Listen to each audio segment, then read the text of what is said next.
العالمين وأشهد أن لا إله إلا الله وحده لا شريك له وأشهد أن محمدا عبده ورسوله صلوات ربي وسلامه عليه وعلى آله وأصحابه ومن سار على نهجه واستنى بسنته إلى يوم الدين.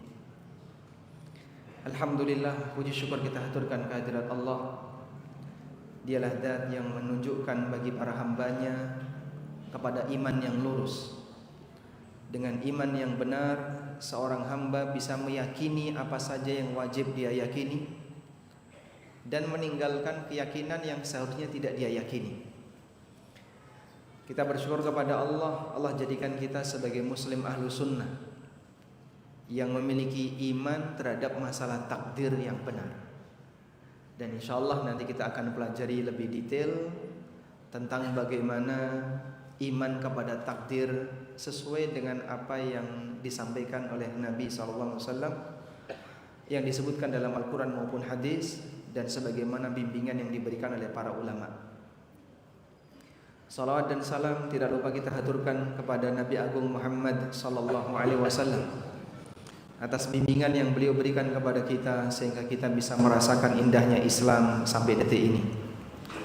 Agar lebih maksimal, karena yang hadir untuk bapak-bapak tempatnya banyak dipakai ibu-ibu ya, yang biasanya Anda bisa sampai belakang tapi Anda harus terdesak ke depan. Ini ngalah atau kalah, Pak? Kalah. Oh, kalah, Masya Allah. Karena infaknya gede ibu-ibu ya. Makanya bapak-bapak suruh minggir aja. Kasihan ada yang duduk di atas air, Bang. Itu boleh ditempati kalau nggak masalah. Karena yang di luar masih banyak yang nggak dapat tempat, pengen masuk nggak bisa masuk. Atau bisa bergeser ke sebelah selatan, sebelah kanan kita. Oh, di situ agak longgar ya. Baik, boleh mungkin maju, Pak. Tafassahu fil majalis yafsahillahu lakum. Berikan kelonggaran dalam majelis, semoga Allah memberikan kelonggaran bagi hidup kita. Boleh muter ya, boleh muter lewat belakang jamaah. Ini temanya hikmah di balik rancangan takdir. Nah, jamal dimakan Allah Subhanahu wa taala. Ketetapan Allah itu ada dua. Ada ketetapan syar'i dan ada ketetapan kauni. Pertama apa tadi? Ketetapan syar'i. Dan yang kedua ketetapan kauni. Apa itu ketetapan syar'i? Ketetapan syar'i adalah syariat Allah. Isinya perintah, larangan, dan aneka aturan. Kita mengenal ada perintah salat, perintah puasa, perintah zakat, dan perintah-perintah yang lainnya. Dan ada yang bentuknya larangan. Ada larangan minum khamr, larangan berbuat zina, larangan A, larangan B, dan aneka larangan yang lainnya. Dan ada yang bentuknya aturan. Bagaimana aturan bermuamalah, bagaimana aturan bagi waris, aturan tata cara ibadah yang sah. Ini semuanya adalah ketetapan syar'i. Ibadah kita kepada ketetapan syar'i adalah menjalankan perintah, meninggalkan larangan, dan mentaati aturan.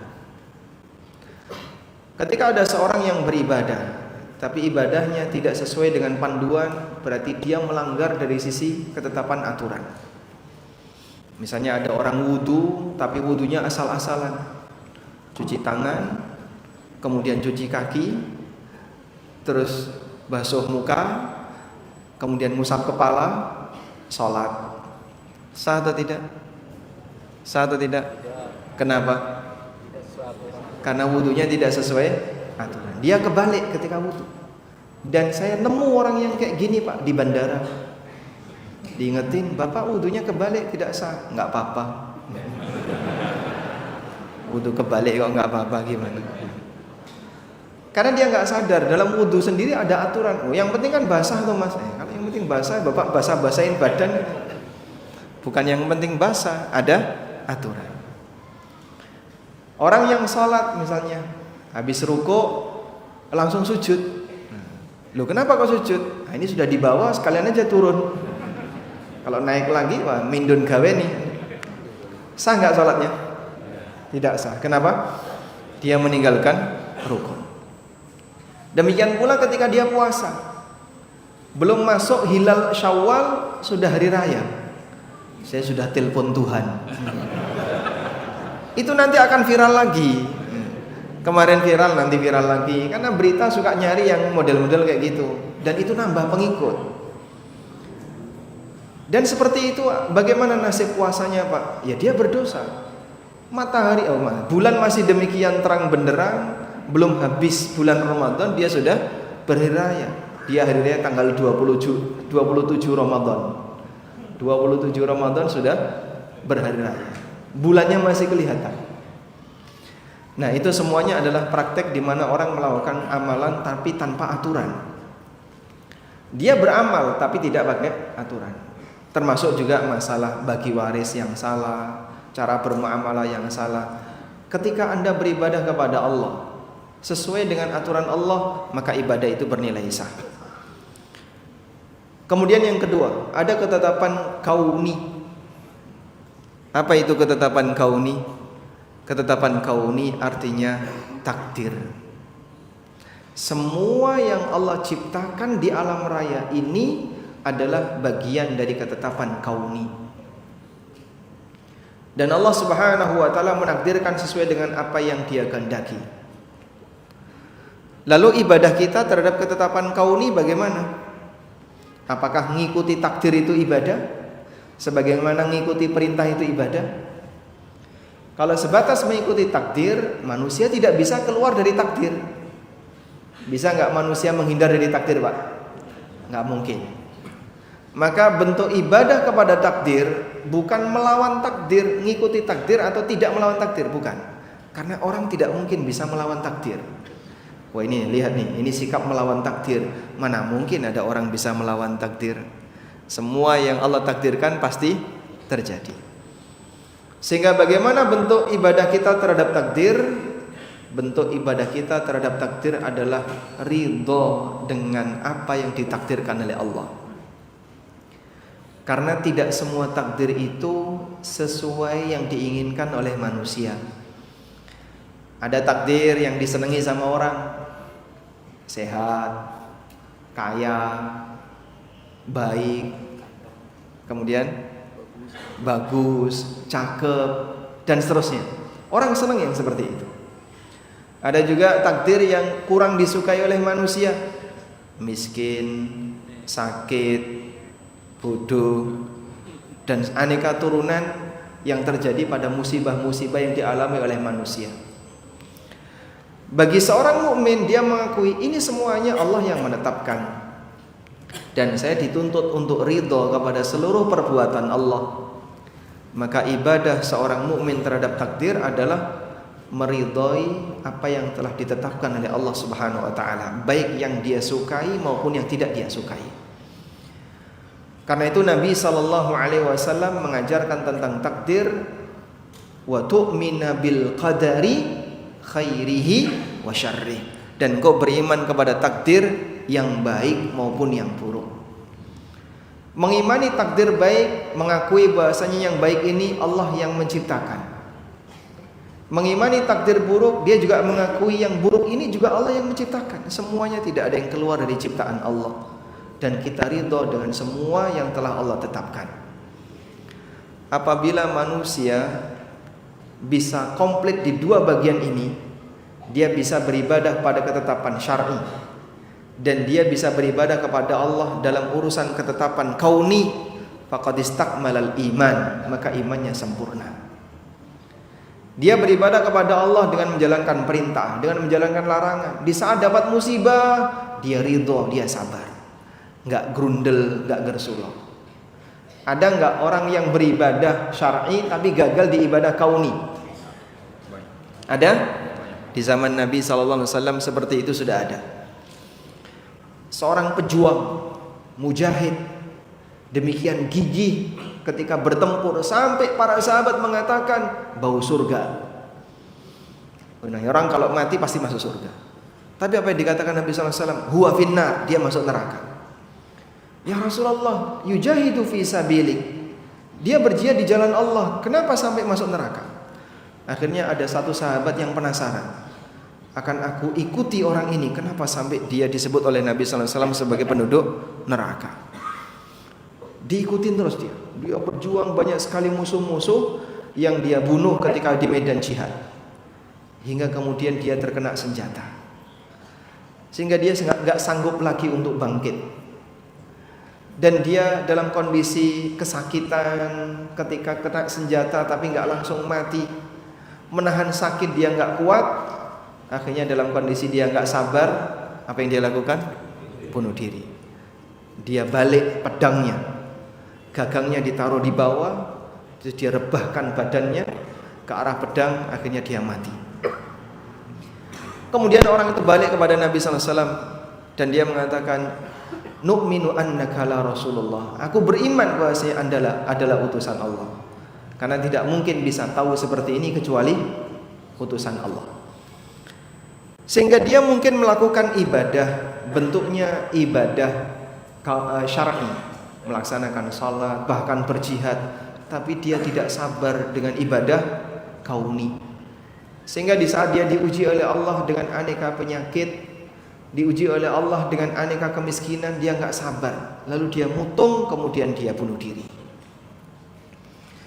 Ada salah satu di antara tokoh, beliau lulusan Universitas Islam yang ada di sekitar kita dan pernah jadi dai, sampai akhirnya kemudian di akhir hayatnya diuji dengan sakitnya lama sekali dan sakitnya cukup parah, hingga kemudian sempat terjadi masalah dengan istrinya, lalu orang ini nggak kuat, kemudian beliau bunuh diri.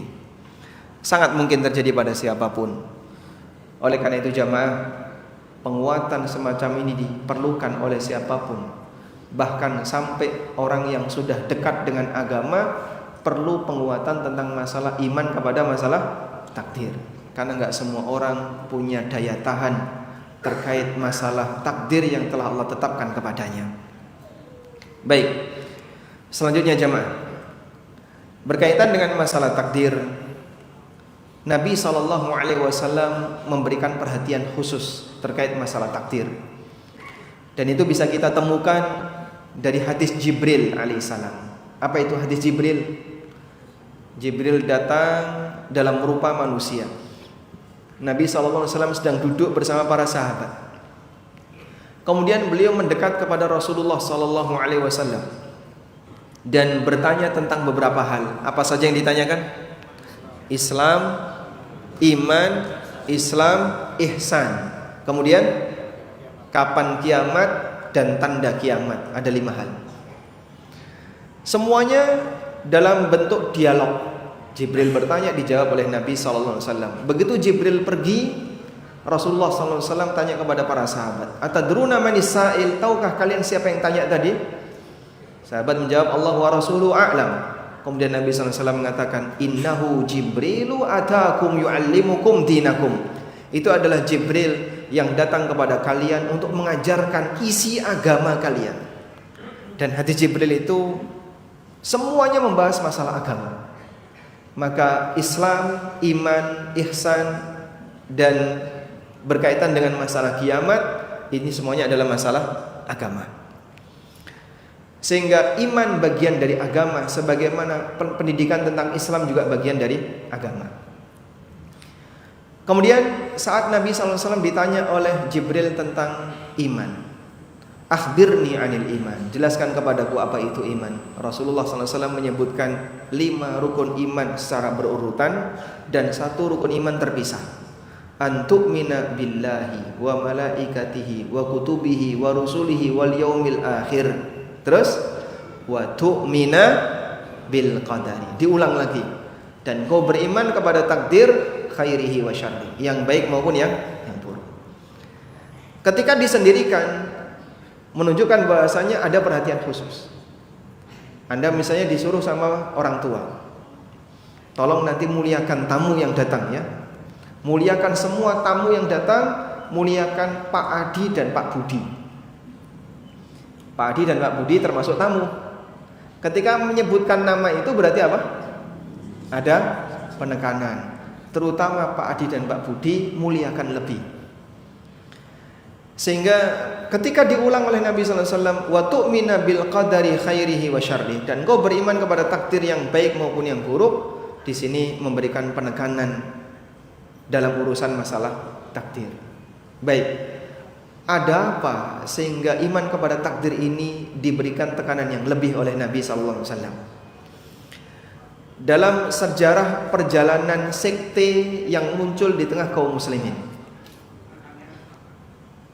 secara umum sekte yang menyimpang di tengah kaum muslimin itu ada dua latar belakang. Yang pertama, sekte yang menyimpang karena latar belakang politik. Yang kedua, sekte yang menyimpang karena latar belakang pemikiran. Ada sekte yang menyimpang karena latar belakang politik, ada sekte yang menyimpang karena latar belakang pemikiran. Sekte yang menyimpang karena latar belakang politik, yang pertama kali muncul apa? Khawarij. Dia enggak ridho dengan semua keputusan pemimpin sampai Nabi sallallahu alaihi wasallam itu dikritik. Sehingga saat Rasulullah sallallahu alaihi wasallam membagi ghanimah di Ji'ranah, salah satu di antara orang yang ikut dalam peperangan itu, dan dia nanti menjadi pangkalnya keturunan Khawarij, dia mengatakan, "I'dil ya Muhammad." Bersikaplah adil wahai Muhammad. Inilah karakter Khawarij ya. Semua dianggap salah. Semua perbuatan pemimpin dianggap salah. Sampai pun yang memimpin Nabi sallallahu alaihi wasallam dianggap salah. Andaikan gerombolan Khawarij itu ada di masa Rasulullah sallallahu alaihi wasallam, mereka akan memberontak Rasulullah sallallahu alaihi wasallam atas nama iman. Karena orang Khawarij pada saat membunuh Ali bin Abi Thalib, Abdurrahman bin Muljim berhasil membunuh sahabat Ali bin Abi Thalib. Sepeser pun tidak ada perasaan salah. Padahal membunuh Khulafaur Rasyidin, Ali bin Abi Thalib. Selesai dia membunuh Ali, dia merasa bahagia, sebentar lagi akan dapat surga. Subhanallah. Maka andaikan Khawarij itu, gerombolan Khawarij ada di zaman Nabi sallallahu alaihi wasallam, mereka akan memberontak Rasulullah sallallahu alaihi wasallam atas nama takwa, atas nama iman. Padahal yang diberontak seorang nabi. Sehingga ketika orang itu mengkritik Rasulullah sallallahu alaihi wasallam, Nabi sallallahu alaihi wasallam mengatakan, "Inna min dhi'di hadza qauman yaqra'unal Qur'an la yujawizu hanajirahum." Nanti akan muncul dari keturunan orang ini sekelompok orang yang membaca Quran tapi tidak melebihi tenggorokannya. Cuman di mulut saja tapi enggak paham karena enggak masuk ke hati. Yang mereka punya karakter-karakter suka mengganggu kaum muslimin tapi membiarkan orang yang berbuat kesyirikan. Baik. Kemudian yang kedua, ada kelompok yang menyimpang karena latar belakang pemikiran. Nah, kelompok pertama yang menyimpang karena latar belakang pemikiran itu Qadariyah. Sudah muncul di zaman Ibnu Umar masih hidup. Datangnya dari mana pemikiran ini? Dari Irak.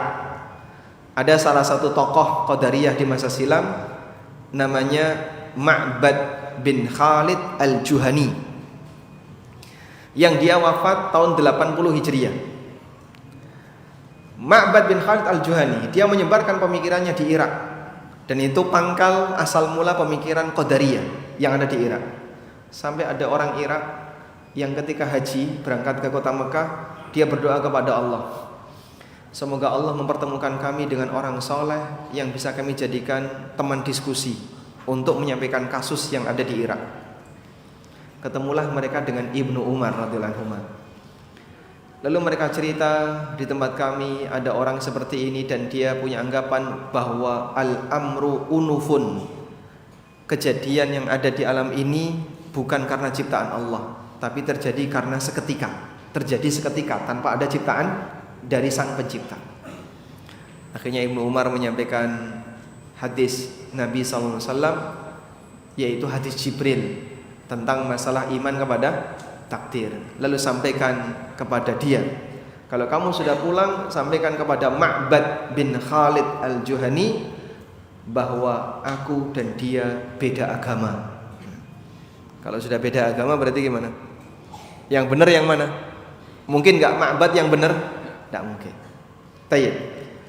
Nah, dari sini kita bisa mendapatkan pelajaran kenapa Nabi SAW memberikan penekanan kepada masalah takdir ketika beliau membahas masalah iman, karena kegagalan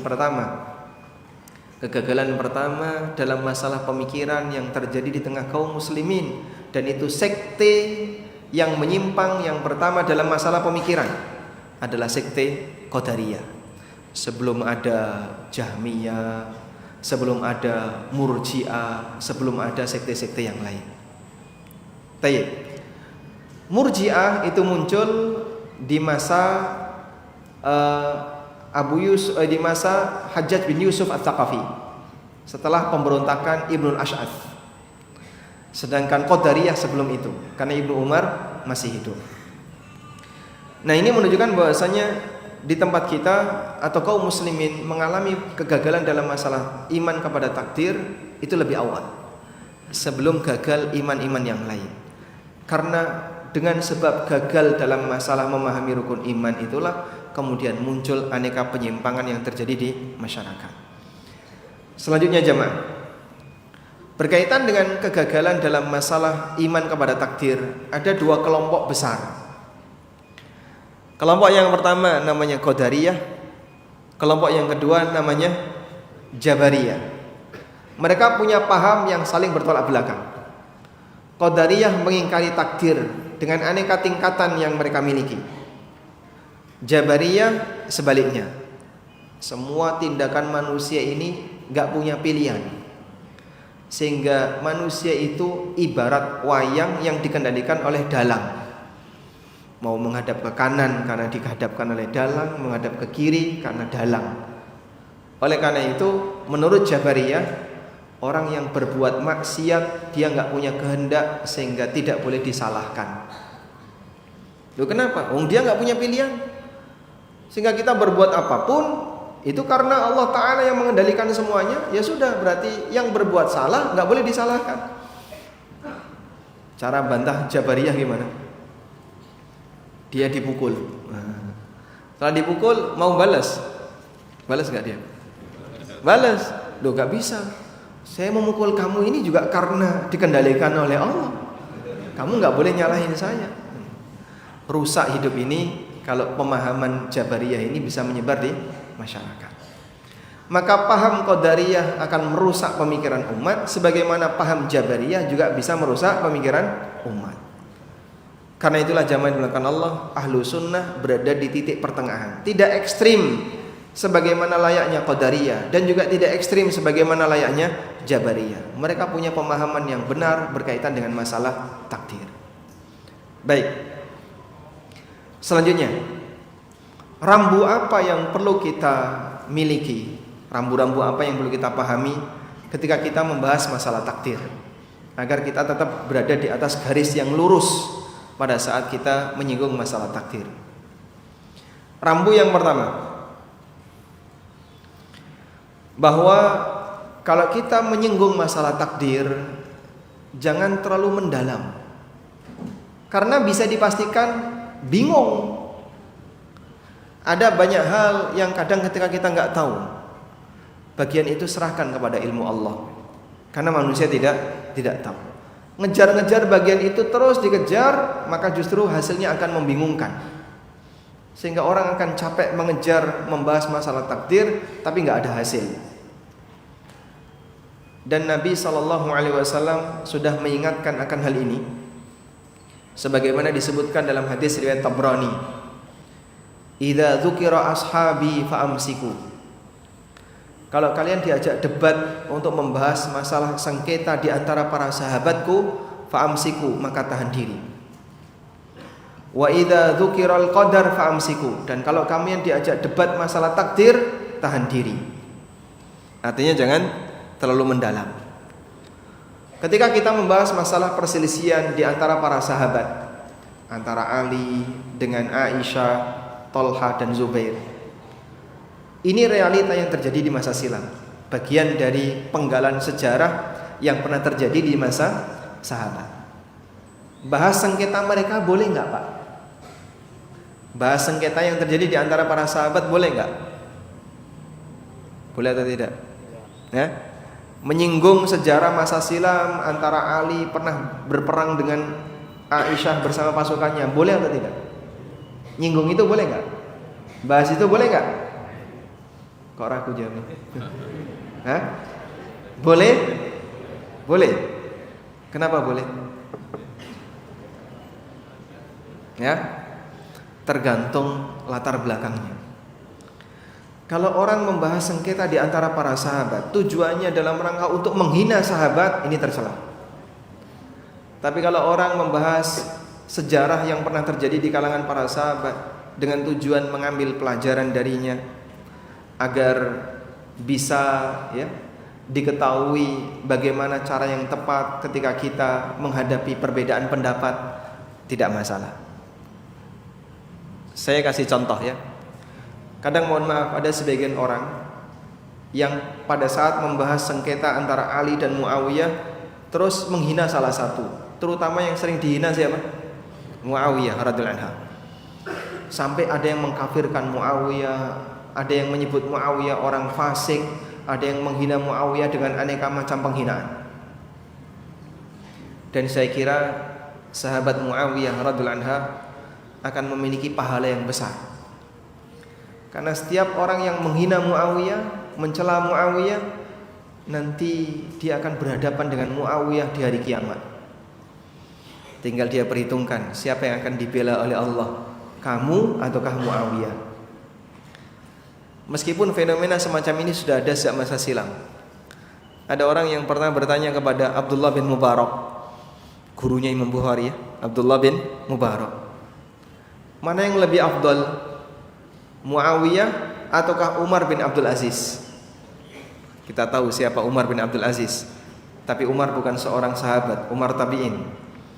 Umar bin Abdul Aziz tabi'in, bukan sahabat. Mana yang lebih baik, yang lebih afdal, Umar bin Abdul Aziz ataukah Muawiyah? Apa jawab Abdullah bin Mubarak? Ghubarun yadkhulu fi anfi Muawiyah khairun min mi'ati Umar bin Abdul Aziz. Setitik debu yang masuk di hidungnya Muawiyah lebih baik daripada 100 Umar bin Abdul Aziz. Karena sahabat tidak bisa dibandingkan dengan manusia generasi setelahnya. Mereka ketemu Rasulullah SAW, muridnya Nabi SAW, pernah sholat di belakang Rasulullah SAW, dan saat Nabi SAW membaca ihdinas siratal mustaqim, isinya doa, sahabat membaca amin. Mana ada doa yang terjamin lebih mustajab dibandingkan doa ketika sholat yang dipimpin oleh seorang Nabi, imamnya seorang Nabi. Rasanya gimana Pak ya? Kita aja ketika di Masjidil Haram dipimpin Syekh Sudes merasa sudah sangat nyaman.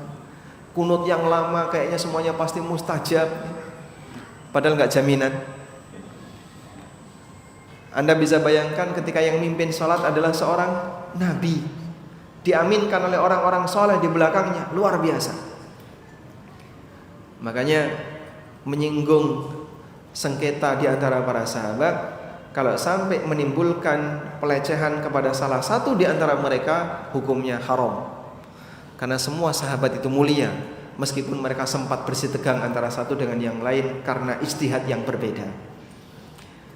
Saya kalau membuat ilustrasi seperti ini sederhana saja ya. Misalnya begini, ada seorang anak, orang tuanya berantem, bapak ibunya berantem. Anak ini menghormati orang tuanya. Mungkin nggak anak ini tahu siapa di antara bapak ibunya yang benar? Sangat mungkin. Anak bisa menilai, bapak ibu saya berantem, saya tahu yang salah itu bapak, yang salah itu ibu. Tapi dia ketika cerita di luar, nggak pernah dia menyampaikan, oh bapak saya itu orangnya kayak gini, orangnya kayak gini, kayak gini. Dia tidak akan mencela bapaknya. Sebagai bentuk apa? Penghormatan kepada bapaknya. Hal yang sama juga ketika dia menyinggung ibunya, ibu saya itu salah, ibu saya seperti, dia tidak akan ngomong kejelekan ibunya. dalam rangka menghormati ibunya. Sehingga walaupun bapak ibunya berantem, tapi ketika di luar dia tidak akan pernah bercerita kepada orang tentang kejelekan masing-masing. Dia mungkin bisa menjadi saksi saat bapak ibunya berantem, tapi dia tidak akan menyinggung kejelekannya. Lakukan hal yang sama ketika Anda membahas sengketa di antara ustadz dan sengketa di antara sahabat. Sehingga ada ustadz A sama ustadz B, ada terjadi ketidakakuran misalnya. Kok ini saling nyerang ya? Oh, digoreng sekalian. Siapa yang goreng? Netizen. The power of netizen ya. Digoreng. Ini ustadz sama ustadz misalnya sedang tegang, sedang mungkin karena beda ijtihad sehingga mereka sempat saling nyerang. Cobalah netizen bersikap yang bijak. Masya Allah, netizen yang bertakwa kepada Allah susah Pak. Kamu hormati gurumu sebagaimana kau hormati orang tuamu. Sebatas menyebutkan pendapat masing-masing tidak masalah. Tapi kalau sampai mencela salah satu, masalah. Demikian adab ketika kita menyinggung, ketika ada sengketa di antara orang-orang yang mulia. Sahabat satu mulia, sahabat dua mulia.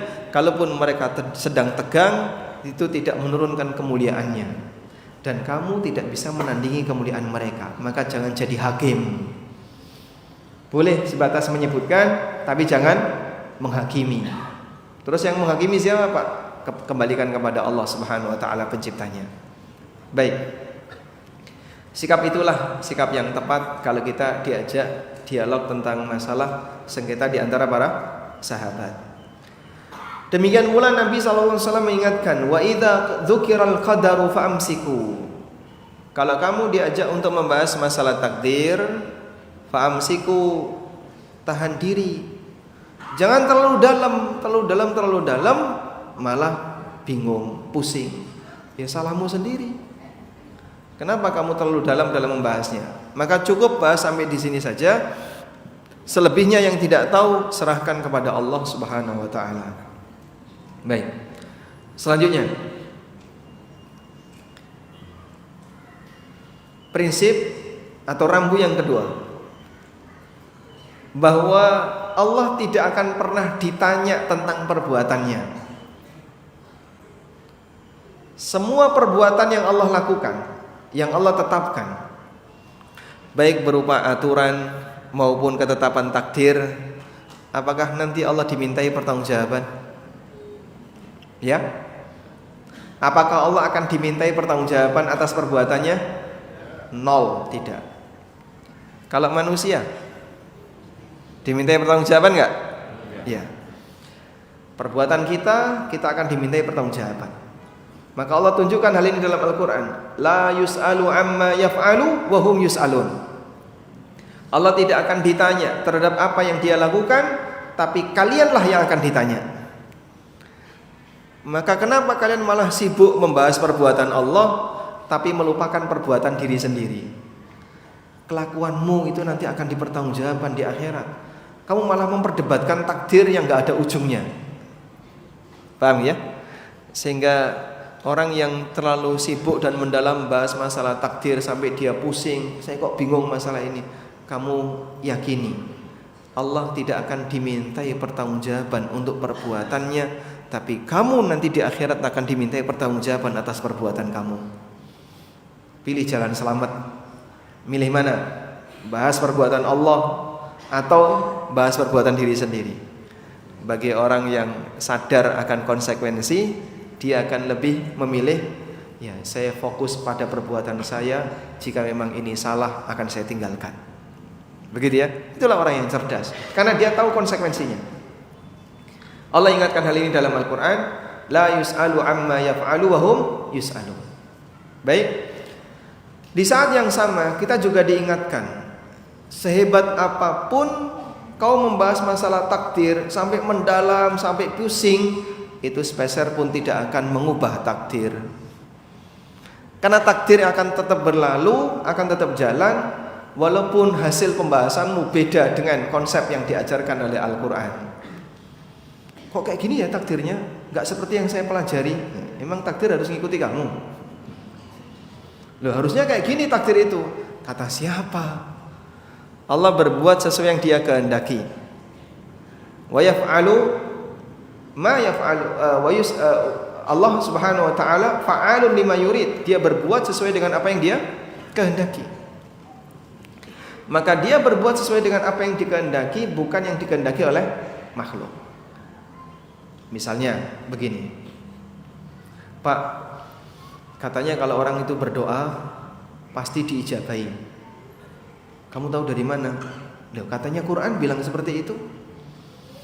Wa qala rabbukum ud'uni astajib lakum.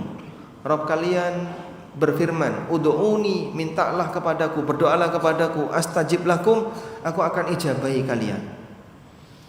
Saya sudah lama berdoa tapi kenapa enggak dikabulkan, Pak ya? Allah juga berfirman, wa idza sa'alaka ibadi anni fa inni qarib ujibu da'watad da'i idza da'an. Aku mengijabahi doanya setiap orang yang berdoa. Tapi saya sudah lama berdoa, kenapa enggak diijabahi? Baik. Diijabahi doamu itu bagian dari takdir Allah. Diijabahinya doamu itu bagian dari takdir Allah. Dan kalau semua doa makhluk itu harus diijabahi oleh Allah dalam bentuk diwujudkan seperti yang diinginkan, berarti kehendak Allah ngikuti kehendak makhluk. Makhluk minta ini terkasih, minta ini kasih, minta ini dikasih. Kalau seperti itu, berarti kehendak Allah ngikuti kehendak makhluk. Hidup di dunia ini enggak berlaku seperti itu. Yang berlaku seperti itu adalah ketika di surga, minta apa saja dikasih oleh Allah. Tapi kalau di dunia, tidak semua permintaan kita dikasih sesuai isi permintaan. Makanya bedakan antara ijabah dengan i'ta. Diijabahi dengan diberi, itu dua hal yang berbeda. Diijabahi itu artinya direspon. Dan respon itu tidak harus sama seperti yang diminta, tidak harus mewujudkan sama seperti yang diminta. Minta anak, kasih anak. Minta lunas utang, langsung seketika utang lunas. Minta jodoh, langsung datang di hadapannya. Enggak seperti itu. Karena ijabah beda dengan diberi sesuai yang diminta. Yang dijanjikan oleh Allah dalam Al-Quran adalah astajib lakum, aku ijabahi kalian. Terus bentuk ijabah itu gimana, Pak? Nabi SAW pernah memberikan penjelasan dalam hadis riwayat Muslim. Beliau pernah bersabda, "Ma min muslimin yad'u rabbahu laisa fihi ithmun wala qati'atu rahimin." Apabila ada seorang muslim yang berdoa kepada Rabb-nya, tidak mengandung dosa atau memutus silaturahmi, maka Allah Subhanahu wa taala akan wujudkan doa itu dengan salah satu dari tiga hal. Imma ayyaddakhirahu fil akhirah. Yang pertama, Allah bakal simpen itu doa sampai akhirat. Disimpan di akhirat gimana, Pak? Allah tidak berikan sesuai yang Dia minta, tapi Allah simpen pahalanya di akhirat, sehingga nanti orang ini akan bisa mendapatkan hasilnya di akhirat. Dan bisa jadi itu jauh lebih indah dibandingkan apa yang dia minta. Atau yang kedua, au yusrifahu an syai'in, atau Allah palingkan dia dari mara bahaya, dari musibah yang itu senilai dengan apa yang dia minta. Misalnya minta rezeki lancar, tapi Allah selamatkan dia dari aneka penyakit, sehingga dia tidak perlu opnam di rumah sakit, tidak perlu mengalami atau tidak perlu mengeluarkan besar untuk pengobatan, mengeluarkan biaya besar untuk pengobatan dan seterusnya. Sudah? Karena dia diselamatkan oleh Allah dari aneka penyakit yang senilai dengan apa yang dia minta. Atau yang ketiga, Allah berikan sesuai yang dia minta. Hamba tidak bisa menentukan ini. Yang bisa diminta adalah dia mohon kepada Allah, tapi bagaimana ketetapan Allah dalam mewujudkan doa itu kembali kepada kehendak Allah. Oleh karena itu, Bapak Ibu yang dimuliakan Allah, satu prinsip yang perlu Anda yakini saat Anda berdoa kepada Allah Subhanahu wa taala, tanamkan dalam diri kita, innahu ala kulli syai'in qadir. Saat Anda berdoa kepada Allah, tanamkan dalam hati Anda, Allah Maha Kuasa atas segala sesuatu. Doa Anda tidak bisa mengendalikan kehendaknya, dan Dia kuasa untuk mengabulkan doa Anda sepanjang doa itu bukan doa yang mustahil untuk diwujudkan, karena Dia maha kuasa atas segala sesuatu. Dan gak ada ruginya ketika seseorang itu banyak berdoa kepada Allah, karena kalaupun dia diberi salah satu dari 3 hal ini, dia tetap mendapatkan keuntungan. Bisa bentuknya disimpan di akhirat, atau dipalingkan dari mara bahaya yang senilai dengan apa yang dia minta, atau diwujudkan sesuai yang dia minta. Kecuali jika doa itu adalah doa yang mustahil, dan gak boleh minta sesuatu yang mustahil.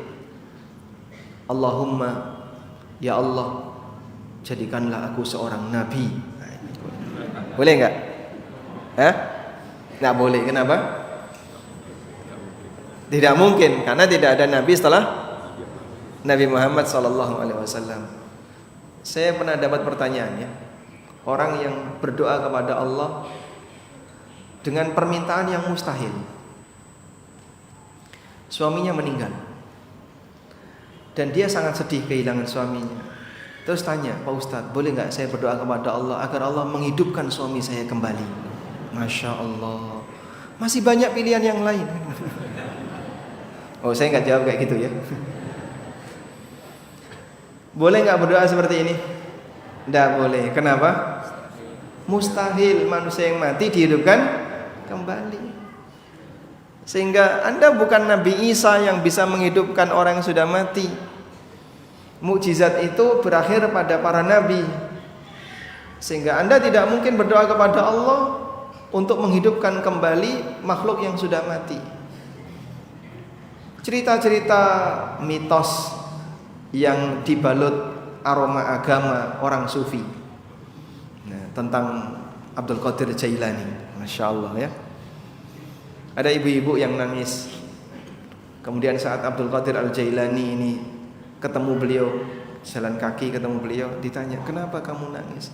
Anak saya baru saja meninggal dunia. Kapan dia meninggal? Barusan meninggal.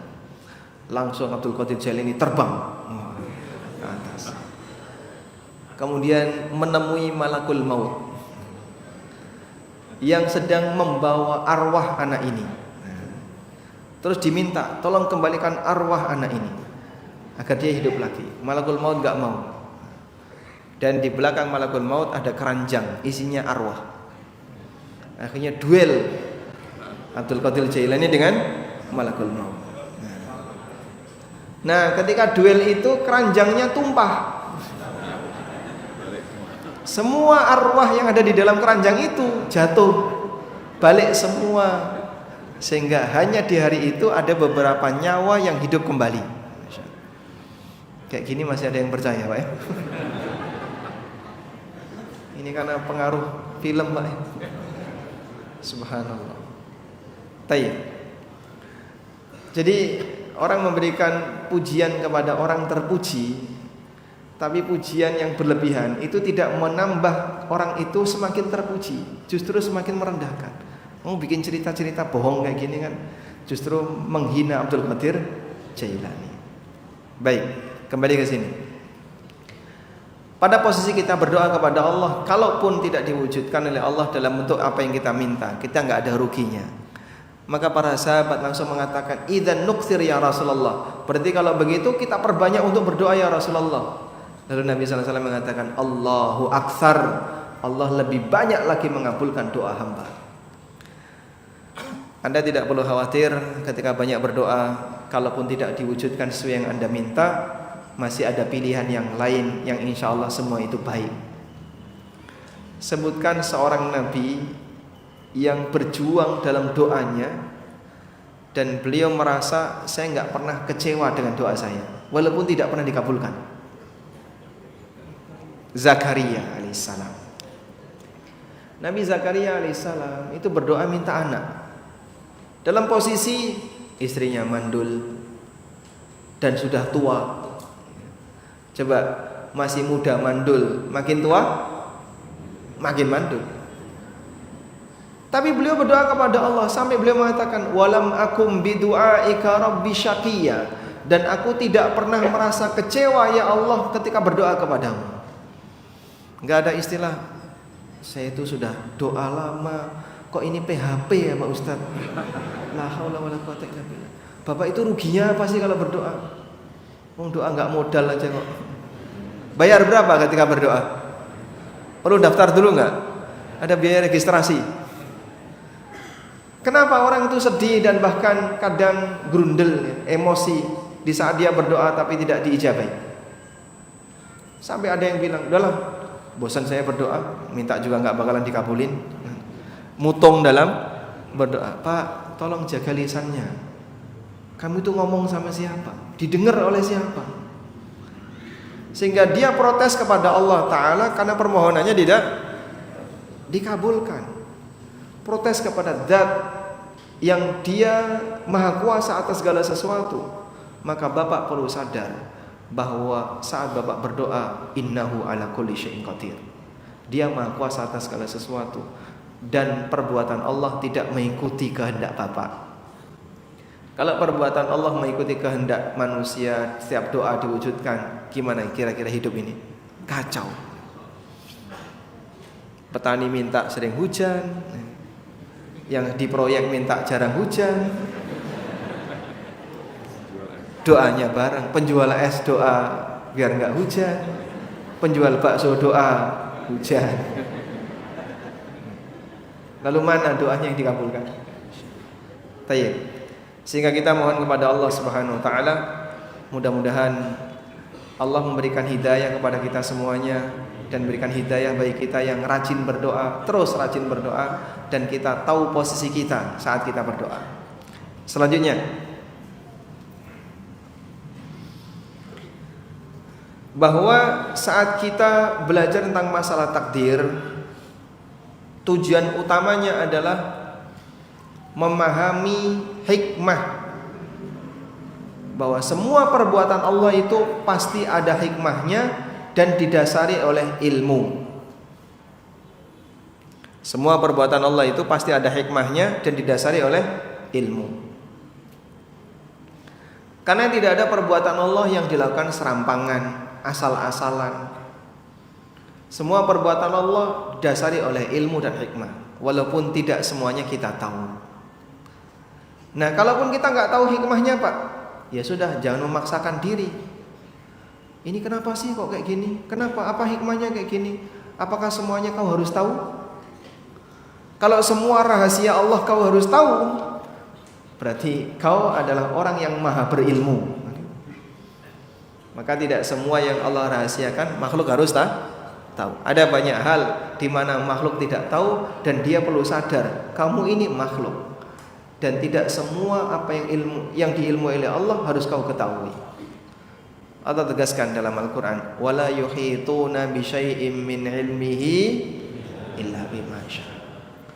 Dan tidak ada orang yang bisa mengetahui ilmunya kecuali apa yang Allah kehendaki. Jadi ilmu ini dikasih oleh Allah. Ilmu Allah 100% dikasihkan oleh Allah kepada hambanya sekian persen, sesuai dengan yang dia kehendaki. Maka kalau dia ingin minta semuanya, lah terus kamu nanti sama Allah pengetahuannya sama. Tidak mungkin dan tidak boleh seperti itu. Makanya terkadang kita tahu misalnya ada sebuah takdir tertentu, Pak, ini hikmahnya apa ya Pak? Yang ini diberi hidayah sehingga beriman, yang ini tidak diberi hidayah. Padahal sama-sama orang baik. Ya, Allah takdirkan ini dapat hidayah, yang ini tidak dapat hidayah, pasti ada hikmahnya. Terus apa hikmahnya? Ya wallahu a'lam, kita nggak tahu, tapi pasti akan ada hikmahnya. Pasti di situ ada hikmahnya, meskipun kita nggak tahu.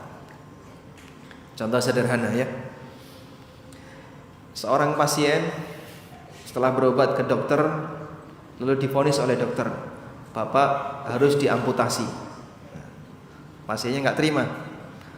Pak dokter, saya nggak mau diamputasi. Ya sudah, kalau Bapak nggak mau diamputasi, beresiko ini. Nanti akan menjalar ke anggota badan yang lain. Bahkan Bapak bisa hilang nyawa.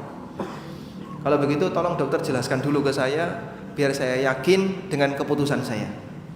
Nah, dijelaskan sama dokter. Waktu dokter menjelaskan pakai integral pangkat 5, diferensial pangkat 10 gitu ya Pak dokter. Pasiennya bingung. Wah, saya nggak ngerti Pak Dokter.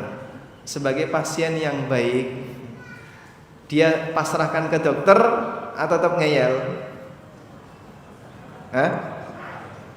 Sebagai pasien yang baik, kalau dia pengen selamat, dia akan serahkan kepada yang lebih berilmu. Maka seorang hamba dengan hamba dalam urusan ilmu saja, saya nggak tahu, ya sudahlah, saya serahkan ke kamu yang lebih tahu. Itu hamba dengan makhluk. Bagaimana lagi antara makhluk dengan Khalik? Makanya kalau nggak tahu jangan sok tahu ya. Sehingga bagian yang ini kenapa sih? Apakah semuanya harus dijawab? Apakah pertanyaan kenapa semuanya harus dijawab? Ada bagian yang kita nggak tahu. Ya sudah, bagian dari hikmah Allah rahasiakan itu. Pak, kenapa Allah rahasiakan Ya'juj dan Ma'juj itu berada? Kalau diberitahukan sebelum mereka keluar, kita bom aja Pak sekalian. Sehingga kita kirim misalnya rudal untuk membinasakan mereka biar nanti nggak keluar di akhir zaman. Ya mustahil. Allah rahasiakan Ya'juj dan Ma'juj, dan nanti akan Allah keluarkan di akhir zaman. Usaha apapun yang dilakukan oleh manusia mustahil untuk bisa menemukannya. Sebab itu menjadi rahasia Allah dan menjadi bagian dari tanda akhir zaman. Baik, disinilah kita diajari adab. Bagian yang kita nggak tahu dan tidak ada jalan untuk tahu, gak usah kepo, serahkan kepada ilmu Allah. Ada sebagian orang yang terlalu kepo dengan al-huruful muqatta'ah, huruf-huruf yang ada di awal surat. Alif lam mim, alif lam ra, ha mim, yasin, toha, dan seterusnya. Itu apa sih Pak maknanya Pak? Wallahu a'lam. Kita tidak tahu. Ngapain Allah turunin kalau nggak ada maknanya? Apa manfaatnya diturunkan kalau manusia nggak tahu maknanya? Katanya kalau diturunkan itu biar tahu maknanya. Ya kalau Bapak bertanya hikmah, Bapak bertanya manfaat, kenapa diturunkan? Ayat-ayat ini diturunkan dan tidak Allah jelaskan bagaimana maknanya sebagai bukti bahwa kita ini terbatas ilmunya. Bahwa kita ini terbatas ilmunya. Bagian ini saja kamu nggak tahu dan masih banyak yang kamu tidak tahu. Maka bedakan antara tafsir dan hikmah. Bisa jadi kita nggak tahu tafsirnya. Ini tafsirnya apa sih? Nggak tahu. Terus hikmahnya, ada hikmahnya. Hikmahnya huruful muqatta'ah itu untuk memberi tantangan kepada orang musyrik. Quran yang dibawa Muhammad itu tidak ada huruf baru. Semua hurufnya kalian kenal. Sehingga saat mereka ditantang buat Al-Quran atau buat kalimat yang semisal dengan Quran, bisa nggak? Bisa nggak mereka menerima tantangan itu? Nggak bisa. Mereka tidak berani atau tidak sanggup menerima tantangan itu. Padahal mereka orang Arab yang dikenal fasih dalam berbahasa Arab, pintar bikin syair dan seterusnya. Tapi mereka nuduh Quran buatan Muhammad, dan mereka mengakui Quran indah luar biasa. Tapi saat mereka diminta, ditantang oleh Allah buat yang semisal dengan Quran walaupun cuma satu surat, nggak berhasil. Oh, mungkin ada huruf baru di Quran yang dipakai oleh Muhammad, makanya kita kalah. Nggak ada. Cari, nggak ada huruf baru dalam Al-Quran. Huruful muqatta'ah itu sebagai bukti. Huruf yang ada dalam Quran seperti huruf yang kalian kenal. Nggak ada huruf baru dan nggak ada kata baru. Semuanya kalian kenal. Tapi keindahan susunannya luar biasa, diakui oleh semuanya. Baik, di bagian itulah kita diajari. Ilmu kita terbatas, maka dalam urusan takdir yang kita nggak tahu hikmahnya, serahkan kepada Allah. Selanjutnya, tujuan kita belajar takdir adalah agar ketika kita dapat nikmat kita tidak ujub, dan agar ketika kita dapat musibah kita tidak terlalu sedih. Saya ulang ya. Tujuan besar kita belajar takdir adalah agar di saat kita dapat nikmat kita tidak apa? Ujub. Sehingga kita tidak merasa itu karena kelebihan kita, karena kehebatan kita, tapi kita mengakui ini semuanya karena Allah. Di saat yang sama ketika kita dapat musibah, agar kita tidak terlalu sedih. Ini ketetapan Allah, dan pasti di balik ini ada hikmahnya, walaupun saat ini kita nggak tahu. Allah ajarkan ini di surat Al-Hadid ayat 22-23. Ma asaba min musibatin fil ardi wala fi anfusikum illa fi kitabin min qabli an nabra'aha. Tidak ada satupun musibah yang menimpa kalian di muka bumi maupun yang menimpa jiwa kalian, melainkan telah tertulis dalam kitab sebelum kami menciptakan langit dan bumi. Apa tujuannya? Likaila ta'sau ala ma fatakum wala tafrahu bima atakum. Agar kalian tidak putus asa ketika sedang dapat musibah, dan agar kalian tidak bangga dan ujub ketika dapat nikmat. Itu tujuan besar yang paling asasi kenapa kita perlu belajar masalah takdir. Biar bisa ngatur suasana batin, agar hatimu itu lebih nyaman dan tenang saat kau sedang menerima takdir Allah. Saya kasih ilustrasinya. Di sini titik manusia. Dia punya rencana. Semua kita pasti punya rencana. Lalu kita melakukan usaha untuk mewujudkan rencana itu. Sudah? Saat kita berusaha mewujudkan rencana itu, terus kita berhasil. Saat kita berhasil, kita diajarkan untuk apa? Bersyukur. Bersyukur itu hakikatnya apa, Pak? Mengembalikan keberhasilan ini kepada Allah. Ini semuanya murni karena pemberian Allah, bukan karena kehebatanku. Maka dengan syukur orang akan terhalang agar dia tidak ujub, karena dia tahu ini bukan karena kehebatannya, tapi murni karena karunia dari Allah. Alhamdulillah, Allah telah memberikan saya keberhasilan. Ini murni karena pemberian Allah. Dan itulah sikap yang diajarkan oleh Sulaiman alaihissalatu wassalam. Pada saat Nabi Sulaiman alaihissalam, beliau membuat sayembara kepada seluruh pasukannya. May ya'tini bi'arsyiha qabla ayyatuni muslimin. Siapa yang sanggup untuk memindahkan singgasana Bilqis sebelum mereka datang ke sini untuk masuk Islam. Maka satu persatu para rakyatnya, mulai dari siapa? Jin Ifrit. Aku mampu mendatangkannya sebelum Anda berdiri. Kemudian ada orang yang berilmu. Qala alladziina utul kitab ana atika bihi qabla an yartadda ilaika tarfuk. Aku mampu untuk mendatangkannya sebelum Anda selesai berkedip. Falamma ra'ahu mustaqiran inda. Ketika Sulaiman melihat singgasana itu ada di hadapannya, apa yang beliau ucapkan? Qala hadza min fadli rabbi liyabluwani aashkuru am akfur. Ini murni karunia dari Allah.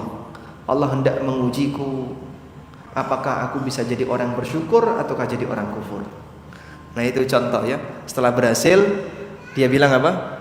Ini murni karena Allah. Sehingga hakikat dari syukur adalah i'tiraful qalbi bi annahu minallah. Hati ini mengakui bahwa nikmat ini murni dari Allah, bukan karena kehebatannya. Baik, dengan cara demikian orang tidak ujub. Yang kedua, di saat orang sedang melakukan upaya untuk mewujudkan harapannya, ternyata gagal. Nah, saat gagal, kita diajarkan untuk apa? Sabar. Tujuannya apa? Kita diajarkan untuk sabar agar kita tidak tenggelam dalam kesedihan, sehingga muncul emosi. Saat muncul emosi, akhirnya akal nggak bisa diajak untuk berpikir. Isinya cuma grundel, marah, emosi, sedih, yang itu nggak ada manfaatnya sama sekali. Maka kita diajari untuk sabar. Terus gimana Pak caranya biar kita bisa sabar? Nabi SAW ajarkan. Satu, kembalikan itu kepada takdir. Ucapkan qadarullah wa ma syaa fa'ala. Ini sudah menjadi takdir Allah, dan apa yang Allah kehendaki pasti terjadi. Nah, udah mau gimana lagi? Allah sudah takdirkan gini, nggak mungkin saya bisa menghindar. Ini ya sudahlah, gagal sudah gagal. Ini sudah menjadi takdir Allah. Sudah? Yang kedua, jangan dikenang. Kegagalan itu jangan dikenang. Mengenang kegagalan berarti Anda mundur ke belakang. Maka pikiran hanya akan berputar dalam masalah berpikir kembali kesedihan di masa silam, dan itu nggak ada manfaatnya. Makanya Nabi SAW mengatakan wala taqulu law, jangan mengatakan andaikan. Fa innaha taftahu abwaab syaitan, karena berandai-andai itu membuka pintu setan. Coba andaikan tadi nggak kayak gini, kan nggak terjadi kayak gini. Andaikan nggak kayak gini, kan nggak terjadi kayak gini. Nah, itu mengenang kesedihan, akhirnya makin sedih, makin emosi. Jangan ucapkan andaikan, membuka pintu setan, membuat kamu makin sedih sehingga tenggelam dalam kesedihan. Makanya kita diajarkan nikmat itu disebut, musibah dilupakan. Sehingga jangan jadi orang yang suka gersulo apa Pak? Gampang ngeluh, gampang protes, gampang berandai-andai. Coba andaikan kayak gini, kan nggak terjadi kayak gini. Kamu tahu dari mana? Misalnya pengandaian kamu itu diwujudkan, apakah kamu bisa menjamin akan berhasil? Enggak juga, kita enggak tahu. Ya sudahlah, kembalikan. Ini sudah menjadi takdir Allah. Manusia bisa berencana, bisa berusaha, tapi hasil Allah yang tetapkan. Paham ya? Nah, kalau sudah dikembalikan kepada takdir, orang akan bisa ngelerem, enggak emosi. Ketika enggak emosi, akal bisa berfungsi untuk mencari solusi. Nah, di saat itulah dia masih bisa berpikir. Contoh sederhana, seorang suami bersama istrinya melakukan perjalanan. Dia akan berangkat dari rumah menuju titik A. Diprediksi acaranya dimulai jam 11 siang, sehingga diharapkan nanti dia bisa datang jam setengah 11. Berangkat dari rumah jam 9. Baik. Ketika keluar rumah, mereka berangkat bareng. Kemudian ketemu sebuah persimpangan. Terjadilah perbedaan pendapat. Suami usul belok kanan, istri usul belok kiri. Dah, debat ringan. Terjadi perdebatan ringan. Anggaplah nggak ada GPS ya. Pokoknya hanya berdasarkan insting saja. Terjadi debat ringan, akhirnya ya sudah ikut sopir aja, belok kanan, macet. Nah, dan terjebak macet panjang.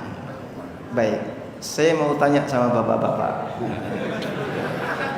kira-kira apa yang akan diucapkan oleh istri Anda?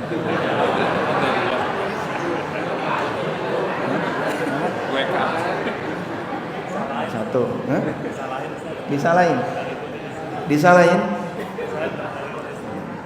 kenapa nggak ngikut istri ya? Tuh kan, jawabannya seragam semua. Tuh kan, kayak gitu nggak Pak? Sabar Pak ya. Itu sudah jadi takdir Bapak ya. Ini nggak usah berandai-andai. Lalu istrinya bilang, coba andaikan bapak tadi ikut saya itu. Andaikan, dia bilang. Itu yang dilarang Nabi SAW. Gak usah berandai-andai.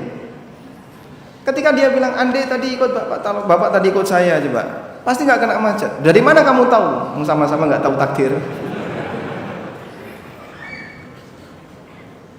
Caranya gimana Pak biar gak emosi? Hah? Kalau dua orang ini bareng-bareng bilang, sudahlah ini sudah ditakdir Allah, kita nggak tahu takdir. Qadarullah wa masya'a, adem Pak. Tapi kalau mereka berantem, ini AC sudah full loh Pak ini Pak. Anginnya maksimal, suhunya dibuat paling rendah. Mobil yang dingin terasa. Kenapa?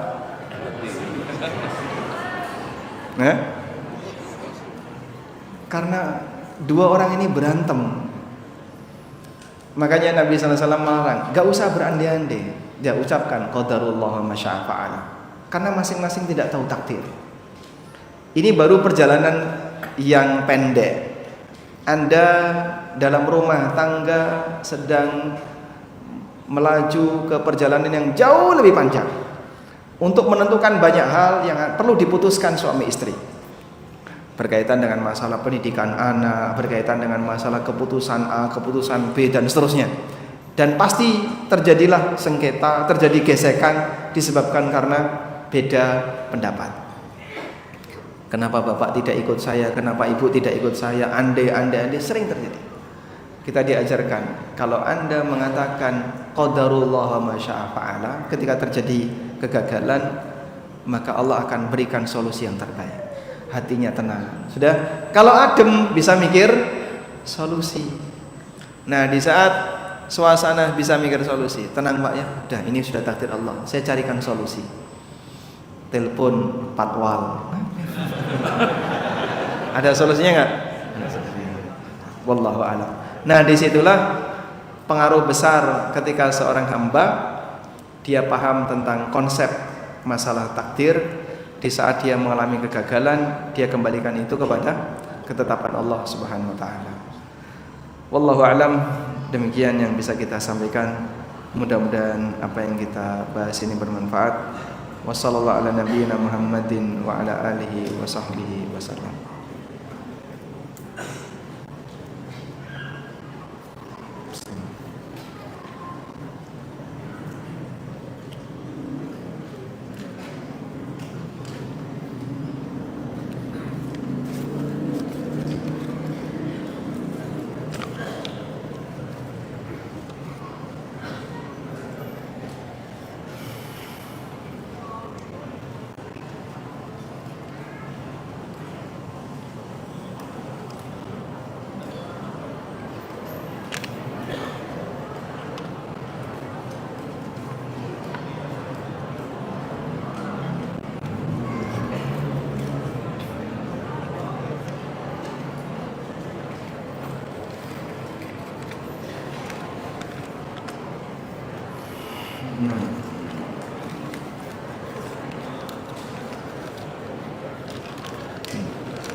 Ada beberapa pertanyaan melalui kertas. Assalamualaikum. Waalaikumsalam. Bagaimana dengan orang yang mati bunuh diri? Apakah memang Allah takdirkan kalau dia mati bunuh diri? Tidak ada yang terjadi di alam ini kecuali dengan takdir Allah. Itu prinsip ya. Siapa yang mati kafir, yang mati bunuh diri, semuanya juga Allah tetapkan. Nah, mungkin akan muncul pertanyaan tadi. Nah, kenapa Pak kok dia ditakdirkan mati bunuh diri? Apa enggak kasihan? Ya pasti ada sebabnya. Karena tidak ada perbuatan Allah yang dilakukan secara serampangan asal-asalan. Allah mendasari perbuatannya dengan ilmu dan hikmah. Terus apa hikmahnya? Ya kita tidak tahu. Allah tahu rahasia di balik itu. Mungkin dia punya dosa yang kita nggak tahu, kemudian dengan sebab dosa itu dia diberi oleh Allah hukuman dalam bentuk akhir hidup yang nggak baik. Dan Allah tahu lahir batin hamba, sehingga mungkin dia punya kondisi batin yang nggak sehat, ya. Kemudian tidak menerima ketetapan Allah, lalu Allah hukum dengan Allah jadikan matinya mati tercela seperti mati bunuh diri. Intinya semuanya pasti ada sebabnya. Ada satu pelajaran terkait kematian Abu Thalib. Abu Thalib sangat dekat dengan Rasulullah SAW dan banyak memberikan perlindungan kepada Nabi SAW. Sampai pada saat proses pemboikotan kaum muslimin. Kaum muslimin pernah diboikot waktu di Mekah ya. Lalu mereka tinggal di mana? Di kebun milik Abu Thalib, namanya Syi'ab. Syi'ab itu pertemuan dua bukit. Ada bukit kecil. Nah, di antara bukit ini namanya Syi'ab. Lalu Rasulullah SAW kalau tidur di malam hari itu diikuti oleh Abu Thalib. Di mana Nabi Muhammad tidur? Di sini. Maka dia perintahkan anak-anaknya, pindahkan Nabi Muhammad SAW, pindahkan Muhammad, kalian gantikan. Karena beliau takut, Abu Thalib khawatir ada yang mengintai di kalangan orang musyrik. Ketika tahu di mana Nabi Muhammad SAW tidur, bisa jadi dipanah. Maka oleh Abu Thalib diminta anaknya untuk menggantikan. Dia lebih siap kehilangan anaknya daripada kehilangan keponakannya. Tapi Abu Thalib mati dalam keadaan apa? Menganut ajaran Abdul Muthalib, bertahan pada ajaran paganisme. Sampai ada ungkapan, An-Nabiyyu arada Abu Thalib, wallahu yuridu Salman. Nabi SAW berharap Abu Thalib yang dapat hidayah, tapi Allah menghendaki Salman yang dapat hidayah. Sehingga ketika Salman yang dapat hidayah, Salman yang masuk Islam. Dan ada yang bilang dua orang ini seusia. Salman dengan Abu Thalib itu kurang lebih seusia. Salman tidak ada hubungan nasab dengan Rasulullah SAW. Berasal dari tempat yang jauh dari Persia. Secara geografis jauh dari Nabi SAW. Secara hubungan nasab gak ada hubungannya sama sekali. Tapi Salman dikasih hidayah dan Abu Thalib gak dikasih hidayah. Apa jasa Salman kepada Rasulullah SAW sehingga dia dikasih hidayah? Sementara jasanya Abu Thalib banyak sekali dan Allah gak ngasih hidayah. Ada hikmah di balik itu. Dibahas oleh para ulama. Kenapa kok sampai demikian? Nah, salah satunya di antara hikmah yang mereka jelaskan, Abu Thalib itu terlalu bangga dengan nasab. Sehingga saat Abu Thalib ditanya, "Man anta?" "Ana Abu Thalib al-Qurashi." Saya Abu Thalib keturunan Quraisy. "Ibnu man anta?" "Ibnu Abdul Muttalib." Saya putra dari Abdul Muttalib bin Hashim. Dibanggakan dengan nasabnya, keturunan Quraisynya dan seterusnya. Sementara Salman orangnya tawadhu. Ditanya, "Kamu siapa?" "Ana Muslim." "Kamu putranya siapa?" "Ana Ibnul Islam." Saya anak Muslim. Enggak ada yang perlu saya banggakan, baik nama maupun asal dari mana saya berada. Sehingga yang penting adalah saya adalah hamba Allah, saya Muslim dan saya ingin jadi Muslim yang baik. Maka Allah kasih hidayah Salman dan Allah tidak kasih hidayah Abu Thalib. Nah itu contohnya. Yang mungkin kita nggak tahu di balik itu ada orang kafir yang lain juga sama. Wallahu a'lam.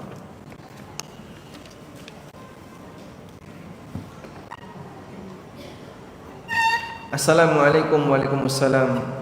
Saya ingin bertanya, bagaimana sikap kita jika kita ditanya tentang amalan ibadah yang tidak ada dalilnya? Kalau Bapak ditanya tentang amalan ibadah yang tidak ada dalilnya, minta dia untuk tanya kepada Ustaz. Silakan Bapak tanya ke Ustaz, mungkin beliau bisa menjelaskan lebih detail. Jadi biar jawabannya lebih selamat ya. Daripada nanti Anda jawab malah keliru dan bisa bikin permusuhan di antara sesama. Ini banyak pertanyaan di luar tema. Ada pertanyaan waris. Oh sama. Assalamualaikum. Waalaikumsalam. Terkadang di saat kehidupan ekonomi yang sedang kondisi terpuruk, qadarullah musibah datang bertubi-tubi. Kadang hal tersebut membuat kita sangat sedih dan hampir putus asa. Namun alhamdulillah kami langsung beristighfar dan beribadah seperti biasa agar kita tetap bertawakal kepada Allah. Apakah perasaan yang ana alami wajar ataukah termasuk sikap yang berlebihan terhadap takdir? Mohon nasihatnya agar saya tidak salah dalam melangkah. Baik. Kalau orang merasa sedih ketika mendapatkan takdir yang kurang menyenangkan bagi dia, boleh atau tidak? Boleh. Boleh dia merasa sedih. Tapi jengkel dan tidak terima ini beda lagi. Sedih dengan enggak terima itu berbeda. Ada anak dihukum sama orang tuanya. Orang tuanya, anaknya sudah dewasa. Misalnya usia 30 tahun, 40 tahun dan dia ingin jadi anak berbakti. dipukul sama bapaknya. Apakah dia jengkel sama bapaknya?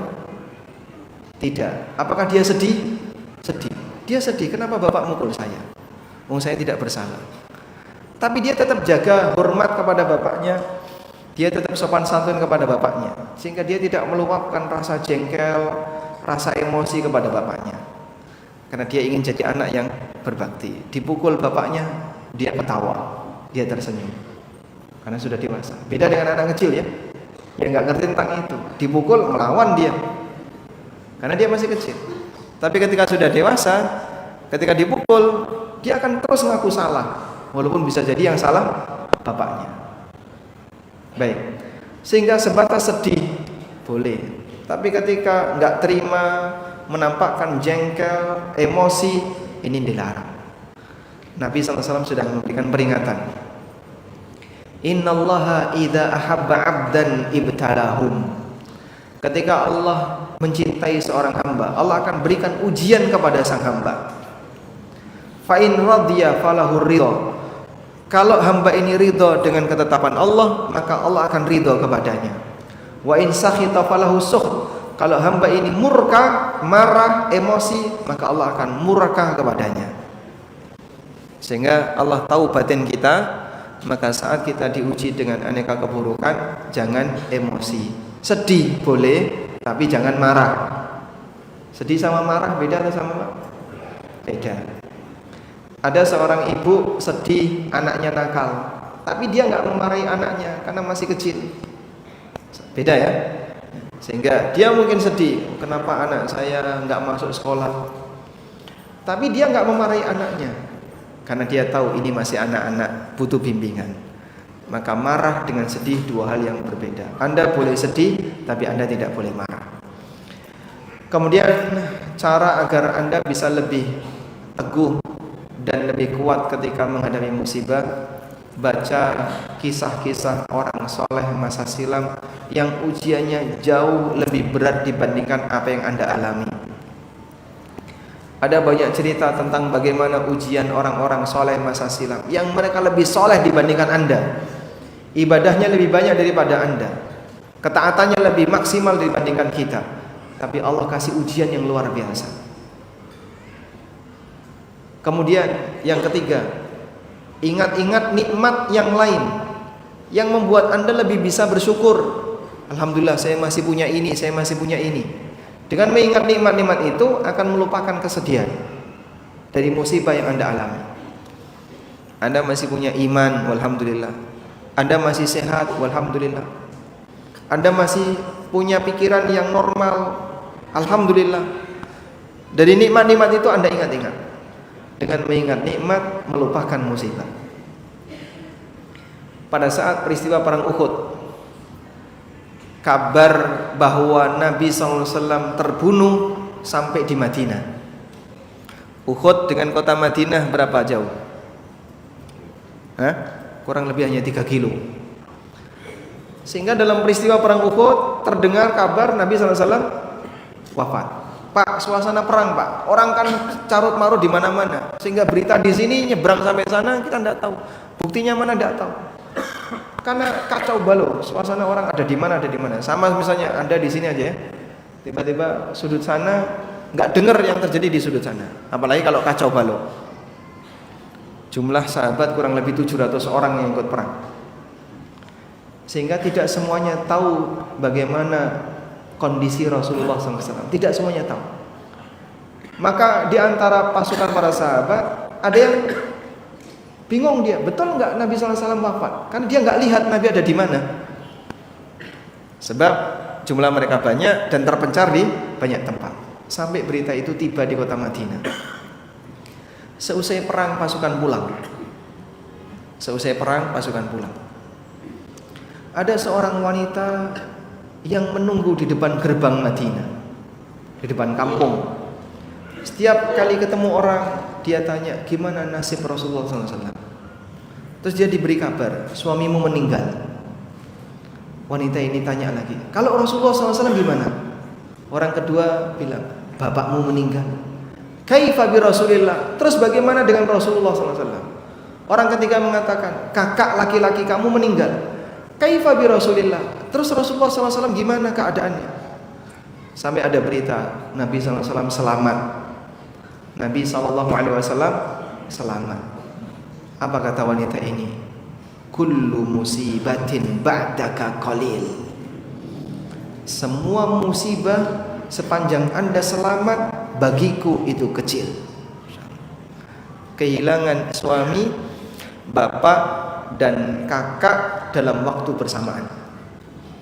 Tapi ketika dia mendengar Nabi SAW masih hidup, bagi saya kecil semua musibah itu. Masya Allah. Padahal ini kan 3 laki-laki yang jadi sandaran bagi wanita ya. Sehingga mungkin orang akan stres kalau ditinggalkan 3 orang ini bersama dalam waktu yang sama. Tapi wanita ini mengatakan, kullu musibatin ba'daka qalil. Bagiku sepanjang engkau wahai Rasulullah masih hidup, musibah di hadapanku itu kecil. Nah, itu cara agar kita ketika dapat musibah tidak terlalu sedih.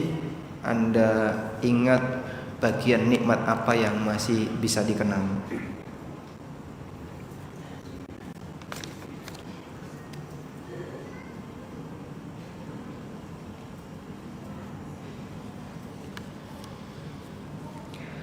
Pasangan saya pernah mengkhianati rumah tangga. Saya memaafkan dan berusaha menerima. Alhamdulillah berubah dan bertaubat. Sering di waktu-waktu mustajab saya mendoakan agar beliau diampuni dan dijauhkan dari musibah dan doa kebaikan yang lainnya. Tapi bersamaan dengan itu justru pasangan mendapatkan musibah, sakit, jatuh dan lain-lain. Agar tidak salah memahami takdir, mohon penjelasannya. Baik. Ketika seorang hamba mendapatkan musibah, maka di situ ada 2 kemungkinan. Pertama, musibah itu jadi kafarah baginya, sehingga dengan musibah itu dosa-dosanya akan berkurang.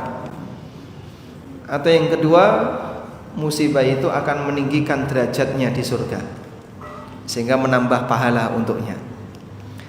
Maka pada saat Anda berdoa kepada Allah, semoga pasangan Anda ini diampuni dosanya, kemudian Allah wujudkan dalam bentuk dia kena musibah, dosa-dosanya gugur, rontok, disebabkan karena musibah yang dia alami. Berarti doa Anda mustajab. Berarti salah doa Pak saya ini Pak. Salah doa enggak? Hah? Tidak, Anda tidak salah dalam berdoa. Memohon kepada Allah agar suami kita diampuni, atau suami Anda diampuni, istri kita diampuni, atau anak kita, keluarga kita dan seterusnya diampuni oleh Allah, itu bukan doa yang salah. Namun bagaimana cara Allah mengampuni hamba, terserah hamba, terserah Allah Subhanahu wa taala. Kembali kepada kehendak Allah. Oleh karena itu Anda tidak salah dalam berdoa. Dan selanjutnya banyak mohon kepada Allah keselamatan, agar Anda dan suami Anda diselamatkan oleh Allah, diberi kebaikan, dijauhkan dari masalah, baik masalah dalam urusan dunia maupun masalah dalam urusan agama. Ada satu doa yang penting untuk dirutinkan pagi dan sore. Allahumma inni as'alukal afwa wal afiyah fid dunya wal akhirah. Allahumma inni as'alukal afwa wal afiyah fi dini wa dunyaya wa ahli wa mali, sampai akhir doa. Kita mohon al-afwa, ampunan, dan kita minta al-afiyah, kondisi bebas dari masalah atau dikurangi masalahnya. Karena seorang hamba ketika masalahnya lebih ringan, mudah-mudahan dia bisa lebih bertahan istiqomah. Karena ada banyak orang yang ketika dia diberi masalah besar, dia nggak bisa istiqomah, dia goyang, akhirnya sampai murtad, waliyadzubillah. Ada yang sampai berbuat maksiat, dosa besar dan seterusnya.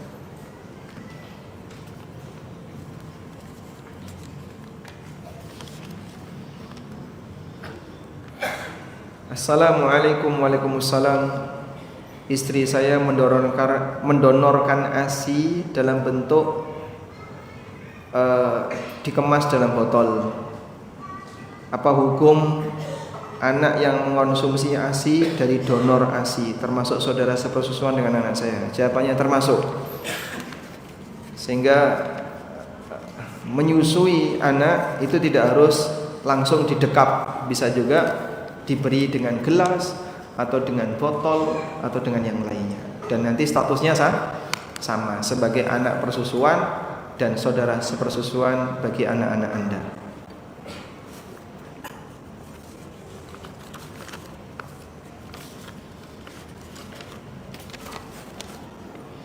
Assalamualaikum. Waalaikumsalam. Mana yang lebih utama, salat tahajud setelah salat isya atau sepertiga malam? Kalau saya salatnya di sepertiga malam, saya harus bergadang karena jika tidur malam tidak terbangun, dan ini menyebabkan salat subuh jadi masbuk.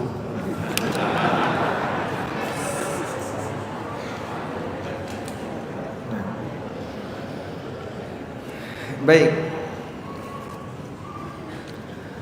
Masing-masing orang bisa mengukur diri.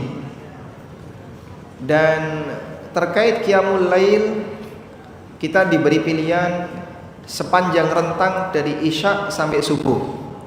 Di awal malam boleh, pertengahan malam boleh, akhir malam boleh. Meskipun yang afdal di situ ada dua pertimbangan.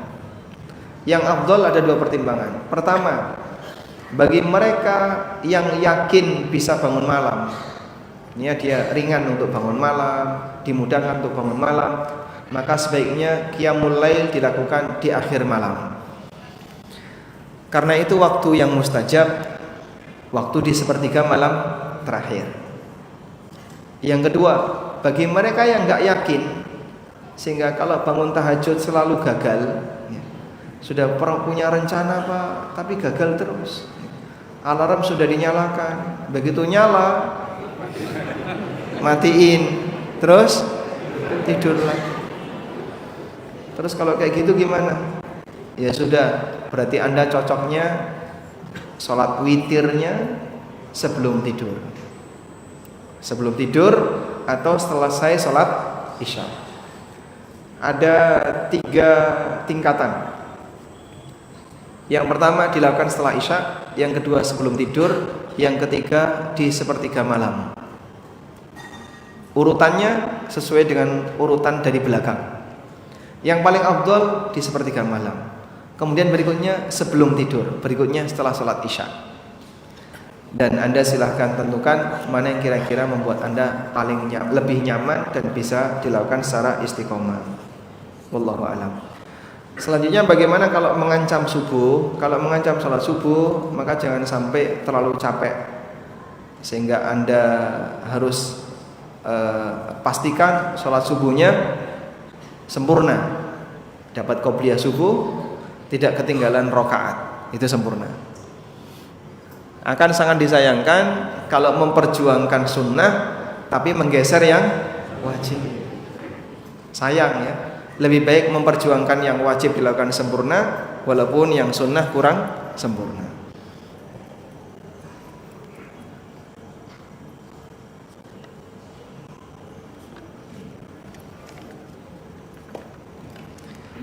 Assalamualaikum. Waalaikumsalam. Bolehkah order Grab di masjid?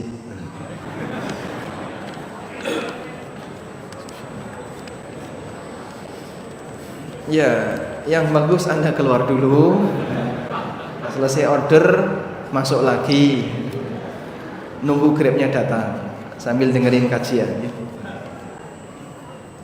sehingga transaksinya tidak dilakukan di dalam masjid.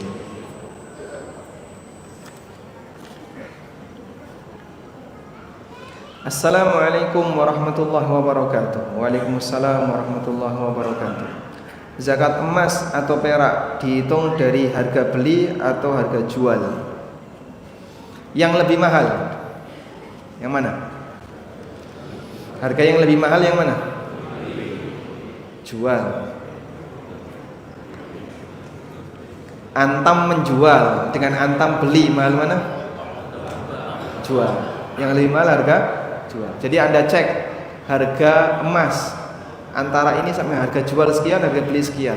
Yang lebih mahal, Anda gunakan yang lebih mahal. Sehingga punya emas 100 gram dikalikan harga yang lebih mahal. Kok bisa Pak yang lebih mahal? Agar zakatnya lebih banyak, sehingga yang dikeluarkan lebih banyak.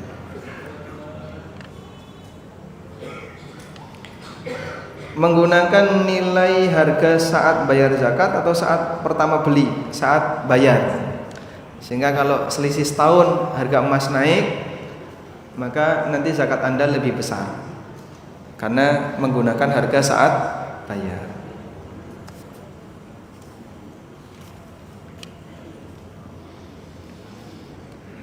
Assalamualaikum warahmatullahi wabarakatuh. Waalaikumsalam warahmatullahi wabarakatuh. Saya titip dagangan di kantin, tapi hasil penjualan yang saya terima tidak penuh karena uangnya dipakai modal kantin. Selebihnya diganti besok. Mohon penjelasannya. Ya kalau Anda ridho nggak apa-apa. Itu duit Anda yang dipinjam sama orang. Kalau Bapak ridho nggak masalah. Tapi kalau Bapak tidak ridho, ya minta agar segera dikembalikan. Karena barangnya sudah laku, berarti harusnya duitnya sudah ada. Assalamualaikum. Waalaikumsalam. Saya berprofesi sebagai jasa pembuat web. Hukum menampilkan makhluk hidup, semisal foto orang pada suatu web, bagaimana kita menyampaikan kepada klien kita terhadap hukum tersebut? Ulama beda pendapat. Pertama begini, jika Anda tidak terlibat dalam pembuatan gambar, jadi bukan Anda yang bikin gambar, cuma nempel saja. Ini ada foto, Anda tempel di situ. Di web, foto-foto kegiatan atau foto-foto pemilik web. Boleh nggak Pak naruh gambar di situ? Pertama, Anda bukan orang yang gambar. Itu bukan gambar tangan atau gambar sketsa. Yang kedua, foto itu foto data. Foto data lebih ringan konsekuensinya daripada foto selain data. Karena foto data itu dibutuhkan. Ini bukti kegiatan kami. Misalnya donatur minta tolong dong fotoin kegiatan buka bersama, difotoin. Boleh nggak? Nah itu foto data. Orang jualan binatang ternak, jualan kambing, jualan sapi, nempel gambarnya, boleh nggak? Boleh. Kenapa? Foto data. Sehingga butuh bukti gambarnya kayak gini. Nah ini foto gambar makhluk hidup. Ya, kalau nggak ada fotonya, gimana orang tahu ukuran kambingnya, warna kambingnya nggak tahu. Maka foto data tidak masalah. Kemudian yang ketiga, kalau itu bukan foto data, apakah boleh ditempel di situ? Ada dua pendapat. Ada yang mengatakan boleh, ada yang mengatakan tidak boleh. Dan wallahu alam, ini masuk dalam ranah khilaf di antara para ulama. Beberapa masyayikh di web pribadi beliau ada foto beliau, dan mereka masyayikh Ahlussunnah. Misalnya salah satunya Dr. Khalid Al-Muslih, hafizahullah, menantunya Syekh Utsaimin. Di webnya ada foto beliau. Dan beberapa dokter yang lain, para masyayikh yang lain Ahlussunnah, di webnya ada foto beliau. Sehingga insya Allah dalam hal ini masih di ranah khilaf. Kecuali kalau foto aurat, ini beda lagi ya. Ini masalah menyebarkan aurat. Wallahu a'lam.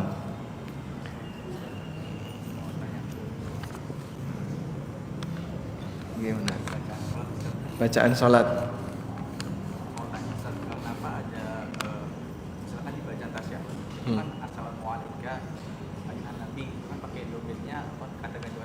Nah.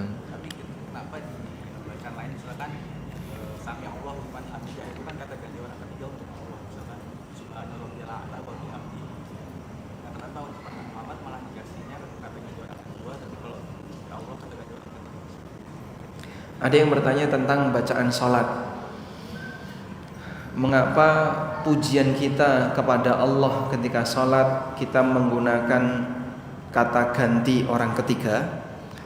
Tapi saat kita memberi salam untuk Nabi SAW, kita menggunakan kata ganti orang kedua. Assalamu alayka ayyuhan nabi wa rahmatullahi wa barakatuh.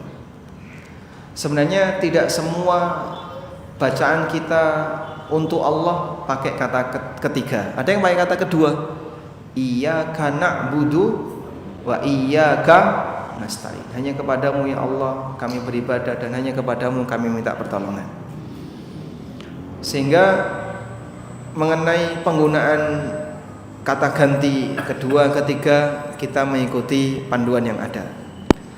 Lalu, kenapa dalam salam untuk Nabi kita pakai kata ganti assalamu alaika, keselamatan untukmu wahai Nabi.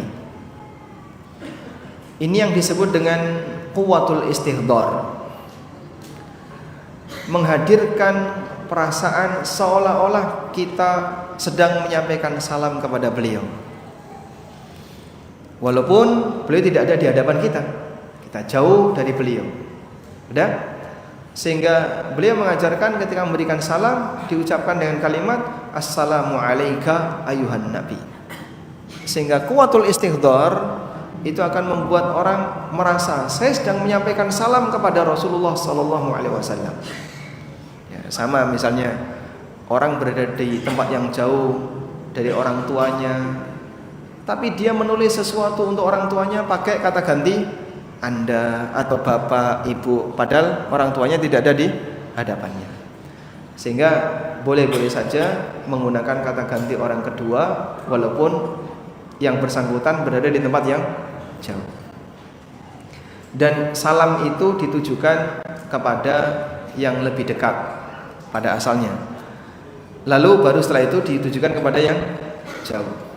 Maka setelah kita memberi salam untuk Nabi SAW, kita memberi salam untuk seluruh kaum muslimin.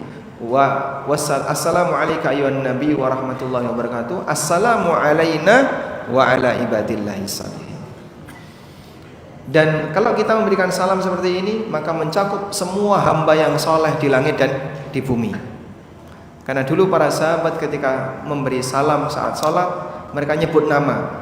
Assalamu ala nabi, assalamu ala Abi Bakrin, assalamu ala Umar, assalamu ala fulan, ala fulan. Lalu digantikan oleh Nabi SAW pakai kalimat itu. Jadi di situ redaksinya atas ajaran Nabi SAW. Yang kedua hikmahnya untuk quwwatul istihdar. Dan yang ketiga di situ ada urutan memberi salam untuk beliau, lalu untuk kita dan untuk seluruh umat manusia yang muslim. Wallahu a'lam wa sallallahu ala nabiyyina Muhammadin wa ala alihi wa sahbihi wa sallam wa akhiru da'wana alhamdulillahi rabbil alamin. Wassalamu alaikum warahmatullahi wabarakatuh.